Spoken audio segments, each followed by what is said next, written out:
Christianity, Democracy, and the American Ideal, a Jacques Maritain reader, compiled and edited by Jim Kelly. Chapter 3, Energies of Spiritual and Social Resurrection, Christianity and the Common Good. Introduction. For Maritain, the common good is a living, evolving ideal that is maintained and advanced by the creative spiritual energies of individual citizens. Conversely, unjust and immoral political acts harm the common good. A democratic government must positively cooperate with all the diverse religious groups constituting political society to promote the virtues of justice and friendship. Thus, a government policy of absolute strict separation between church and state is a counterproductive one. Worse, a government policy that expressly rejects God as the prime source of political society is a destructive one. The present debates over issues such as the public funding of faith-based initiatives, the posting of the Ten Commandments in public buildings, and the removal of the word God from the Pledge of Allegiance are instructive. Jacques Maritain. The aim of society is its own common good, the good of the social body. But if we fail to grasp the fact that this good of the social body is a common good of human persons, as the social body itself is a whole made up of human persons, this formula would lead in its turn to other errors of a collectivist type or to a type of state despotism. Justice and moral righteousness are essential to the common good. That is why the common good requires development of the virtues in the mass of citizens, and that is why every unjust and immoral political act is harmful to the common good. The point is that right political experience cannot develop in people unless passions and reason are oriented by a solid basis of collective virtues, by faith and honor and thirst for justice.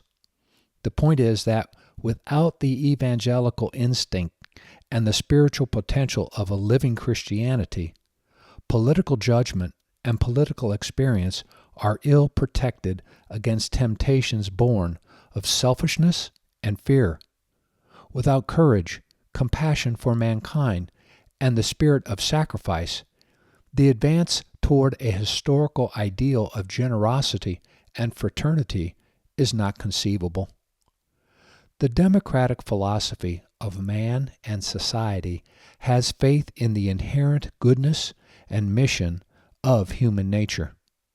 In the great adventure of our life and our history, it is placing its stakes on justice and generosity. It is therefore betting on heroism and the spiritual energies. We have no illusions about the misery of human nature, but we have no illusions either about the blindness of the pseudo-realists who cultivate and exalt evil in order to fight against evil, and who consider the gospel a decorative myth that we could not take seriously without throwing the machinery of the world out of order.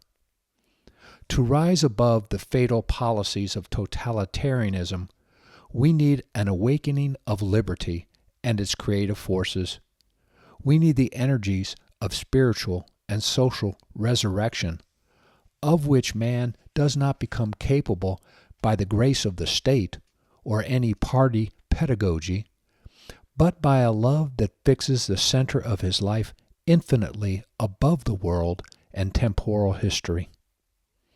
The conception of society we are describing recognizes that, in the reality of things, God, principle and end of the human person, and prime source of natural law, is by the same token the prime source of political society and authority among men.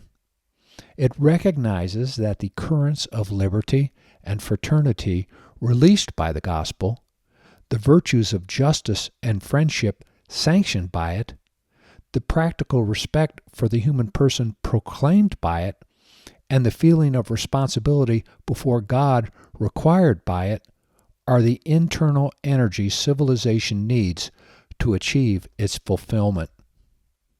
In this conception, civil society is organically linked to religion and turns consciously toward the source of its being by invoking divine assistance and the divine name as its members know it. Independent in its own temporal sphere, society has above it the kingdom of things that are not Caesar's, and it must cooperate with religion, not by any kind of theocracy or clericalism, nor by exercising any sort of pressure in religious matters, but by respecting and facilitating on the basis of the rights and liberties of each of us, the spiritual activity of the Church and of the diverse religious families that are grouped within the temporal community. If one day there is to exist here below a truly universal civilization, that is to say, one founded, no matter how strong its internal differences, on first common principles, and recognizing in an organic and actual manner the same common good, it will have risen higher in its own order by the influence of energies whose source is the grace of Christ.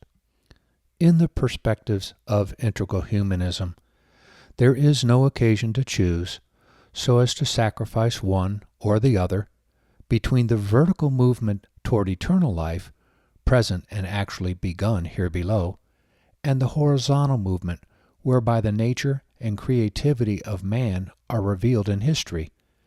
These two movements should be pursued at the same time.